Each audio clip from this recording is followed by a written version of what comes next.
میلاد کس انداز سے ہونا چاہیے بخوب آپ جانتے، مجھے بارہا آپ نے سماعت کیا ہے، میں کوئی زیادہ لمبی چوڑی تقریر کرنے کے لیے نہیں آیا ہوں، لہذا مختصر وقت میں تھوڑی بات و نصیحت کی باتوں کے ساتھ ساتھ آقا کا میلاد آپ کے سامنے ذکر کر کے رخصت ہو جاؤں گا۔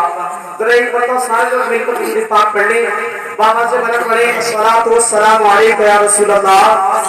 پیچھے سے آپ کی بھی آواز اگر آ جائے گی تو کوئی بھیجا نہ ہوگا، ذرا پڑھتے ہیں، مل کر پڑھیں، الصلاۃ والسلام علیک یا رسول اللہ، الصلاۃ والسلام علیک یا نبی اللہ، الصلاۃ والسلام علیک یا حبیب اللہ وعلی آلک واصحابک یا نور اللہ۔ حضور کی شان کیا ہے، حضور کے کہنے کا مقام کیا ہے؟ اللہ رب العزت نے اس نعمت سے ہمیں سرفراز کر دیا جس کے صدقے میں تمام نعمتوں کو رب نے ہمیں دیا۔ آپ جانتے ہیں کہ جب تک میرے حضور دنیا میں تشریف لے کر نہیں آئے تھے، لہذا اس وقت سرزمین کا حال کیا تھا، اس وقت اس دھرتی پر کس کثرت کے ساتھ گناہ ہو رہے تھے، لوگ صحیح معنوں میں خدا کو بھی نہیں پہچان رہے تھے، لوگ صحیح معنوں میں اپنے ماں باپ کی عظمت کو بھی نہیں جان رہے تھے۔ جب تک میرے حضور نہیں آئے لوگ بیٹیوں کی قدروں کو نہیں جانتے تھے۔ بالخصوص اہل اسٹیج کی توجہ کا طالب رہوں گا، آپ بخود سماعت کرتے رہتے، جب تک میرے حضور دنیا میں تشریف نہیں لائے تھے لوگ بیٹیوں کے مقام سے بھی واقف نہ تھے، لوگ جب تک میرے آقا علیہ السلام دنیا میں تشریف نہیں لائے تھے لوگ یہاں تک کہ خاتونوں کو بھی عزت نہیں دی جا رہی تھی، لیکن جب امام الانبیاء آئے ہیں اللہ اکبر تو شان کس انداز سے بلند کی گئی ہے۔ آؤ میرے مصطفیٰ کی تاریخ دیکھیں، آؤ نبی کی آمد سے پہلے کی تاریخ دیکھیں، پھر جب حضور آ گئے اس کے بعد کیسے انقلاب برپا ہوا ہے اس کا بھی آپ ذرا جائزہ لیتے چلے۔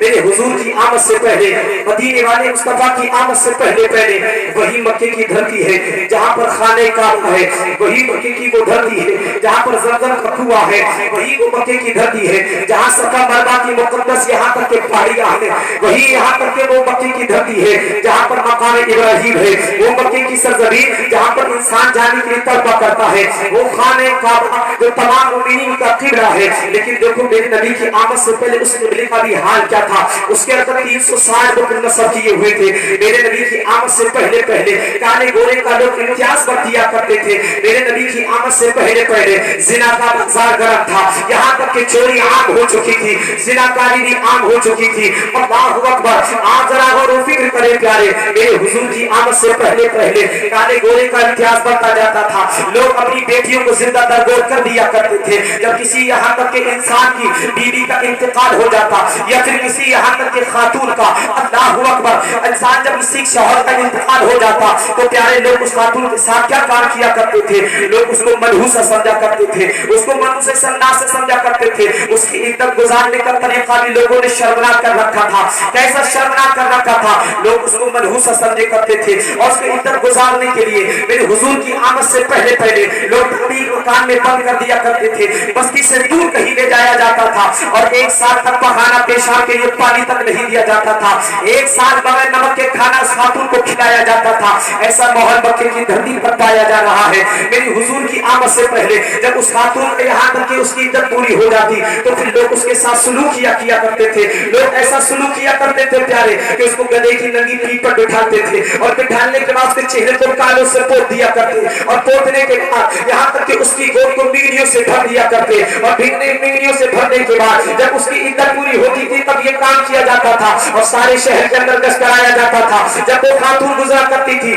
تو اپنی گود سے مینگنیاں اٹھاتی لوگوں کے اوپر ڈال دیا کرتی تھی، جس سے لوگ سمجھ جایا کرتے تھے کہ آج اس کی عدت پوری ہو گئی ہے، لوگ جان لیا کرتے تھے آج اس خاتون کی عدت پوری ہو گئی ہے۔ لہذا جب بیٹی ماں کے سامنے بیٹیوں کو زندہ دفن کیا جاتا تھا تو ماں کی ممتا جب دیکھا کرتی تھی تو چیخ پکار مچا دیا کرتی تھی، کلیجہ تھام کر رہ جایا کرتی تھی۔ اللہ اکبر، آخرکار پوری دنیا انسانیت میں ہر طرف اندھیرا ہی اندھیرا نظر آ رہا تھا، کہیں سے امید کی کوئی کرن نظر نہیں آ رہی تھی۔ آخر پوری دنیا انسانیت چیخ پڑی تھی پروردگار یہ ہمارے سینوں پر اندھیروں کا بسیرا کب تک رہے گا، مولا یہ یہاں تک کہ بیٹے کب تک زندہ درگور ہوتی رہے گی، پروردگار عالم یہ عورتیں کب تک زندہ پر جلتی رہے گی۔ اے پروردگار عالم کسی ایسے کو بھیج دے جو ہر طرف نور کی برسات کر دے، مولا کسی ایسے کو بھیج دے جو اندھیروں کا سینہ چاک کر کے ہر طرف اجالے پھیلا دے، مولا کسی ایسے کو بھیج دے جو بیٹیوں کو زندہ درگور ہونے سے بچا دے، مولا کسی ایسے کو بھیج دے جو عورتوں کی عزت کو بڑھا دے،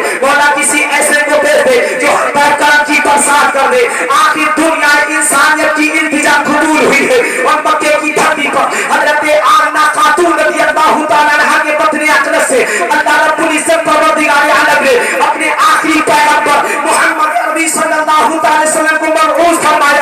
جب میرے نبی دنیا میں تشریف لائے ہیں ہر طرف انقلاب برپا ہو گیا ہے، ہر طرف بہاری بہار آ گئی ہے، ہر طرف نور ہی نور نظر آ گیا ہے. اسی کی ترجمانی ایک شاعر کر رہا ہے تو وہ بانگے تو ہاتھ پکار کر کہہ رہا ہے کہ ایک عرب نے آدمی کا بول بالا کر دیا، ایک عرب نے آدمی کا بول بالا کر دیا، خاک کے ذروں کو حمدوں سے ثریا کر دیا، جو خود نہ تھے نہ پر اوروں کے حالی ہو گئے. ایک چاند اگر تھی جس نے مردوں کو مسیح. ناری تکبیر، ناری رسالت، ناری غوثیت، سرکار کی آمد، دیدار کی آمد، مکی کی آمد، جشن عید میلاد النبی. ناری تکبیر. بہت اچھا پیغام، زندہ باد زندہ باد. آپ کی آواز میں نہ جانا اس لیے کہ میں مجھے سے تقریر کر رہا ہوں. ٹھیک ہے، آپ بس محبت کے ساتھ سماعت کر لیجیے، آواز پر نہ جائیں بالکل بھی. آپ چونکہ آپ نے مجھے سنا ہے، یاد یہ بات الگ ہے کہ جو چیز گھر کی ہوتی ہے تو لگی بڑی دار ہوتی ہے. یہ بات تو صحیح ہے نا؟ ہاں یہ بات ٹھیک ہے. لیکن جب ہم ہی لوگ باہر جا رہے ہیں اس ٹائم میں ہمیں پتہ لگا ہے کہ واقعی اللہ رب العزت نے عالم کو کتنی شان سے نوازا ہے نا عارف بھائی. یہ اللہ رب العزت پروردگار عالم کا کرم ہے. اللہ رب العزت پروردگار عالم کی عطا ہے کہ جو اس کے محبوب کی غلامی کرتا ہے اللہ اس کی عزتوں کو بھی بڑھا دیا کرتا ہے. ذرا محبت سے بولے سبحان اللہ. میرے حضور کی آمد سے پہلے انقلاب کیسا برپا ہوا ہے. اللہ اکبر. ہر طرف بہاری بہار ہے، ہر طرف نور ہی نور نظر آ رہا ہے. اب بیٹیاں بھی یہاں تک کہ خوشگوار نظر آ رہی ہے. بیٹیوں کے لبوں پر بھی مسکراہٹ آ گئی ہے، عورتوں کے لبوں پر بھی مسکراہٹ آ گئی ہے. وہ عورتیں جو چتاؤں پر جل رہی تھی ان کے لبوں پر بھی مسکراہٹ آ گئی ہے. آخر عالم تصور نے کیا، سوال کیا جائے اے خاتون مسکرانے کی وجہ کیا ہے، اے بیٹیوں مسکرانے کی وجہ کیا ہے؟ تو وہ جواب دے گی مسکرانے کی وجہ یہی ہے کہ اب ہمیں سینے سے لگانے والا آخری اللہ کا پیغمبر آ گیا ہے، اللہ کا آخری رسول آ گیا ہے. زمین مسکرا رہی ہے، زمین یہاں تک کے من مچل رہی ہے. اے زمین تو بتا تو کیوں مچل رہی ہے؟ تیرے گزرنے کی وجہ کیا ہے؟ تو زمین بھی جواب دے رہی ہے ارے میں کیوں نہ مچلوں، اس لیے کہ مجھ پر آخری پیغمبر محمد عربی آ چکا ہے. محبت سے بولے سبحان اللہ. آسمان خوشی منا رہا ہے، زمین خوشی منا رہی ہے، چاند و سورج کی خوشی منا رہے ہیں، ہریوں گردان خوشی منا رہی ہے، جنت کی بہاریں خوشی منا رہی ہے، یہاں بھی خوشی منا رہی ہے. یہاں تک کہ کائنات کا ذرہ ذرہ ہر کوئی خوشی منا رہا ہے. لیکن ایک تھا جو یہاں تک کہ رو رہا تھا، دنیا اس کو ابلیس کے نام سے جان رہی ہے.